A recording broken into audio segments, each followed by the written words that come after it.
ఉత్తరాది మండిపోతోంది. గతంలో ఎన్నడూ లేనంతగా ఎండలు మండిపోతున్నాయి. 45 నుంచి 47 డిగ్రీల టెంపరేచర్తో జనం అల్లాడిపోతున్నారు. వృద్ధులు, చిన్నపిల్లలు ఎండ దెబ్బకి తోటకూర కాడల్లా వాలిపోతున్నారు. రోజువారీ కూలీల పరిస్థితి అయితే మరీ దయనీయంగా మారింది. వడదెబ్బకి కొందరు మృత్యువాత పడుతున్నారు. డీహైడ్రేషన్తో హాస్పిటల్ పాలవుతున్నారు. ఇక డయేరియాతో కూడా బాధపడుతున్నారు మరికొంతమంది. బీహార్ ఔరంగాబాద్లో ఒక్కరోజే 12 మంది హీట్ స్ట్రోక్తో చనిపోయారు.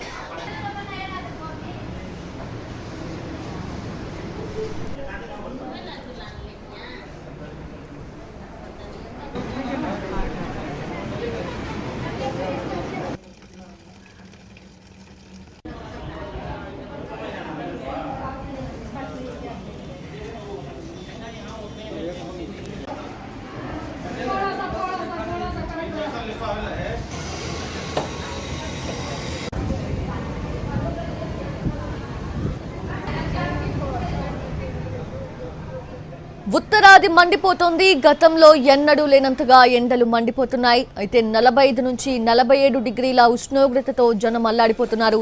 ఇక వృద్ధులు, చిన్నపిల్లలైతే ఈ ఎండ దెబ్బకి తోటకూర కాడల్లా వాలిపోతున్నారు.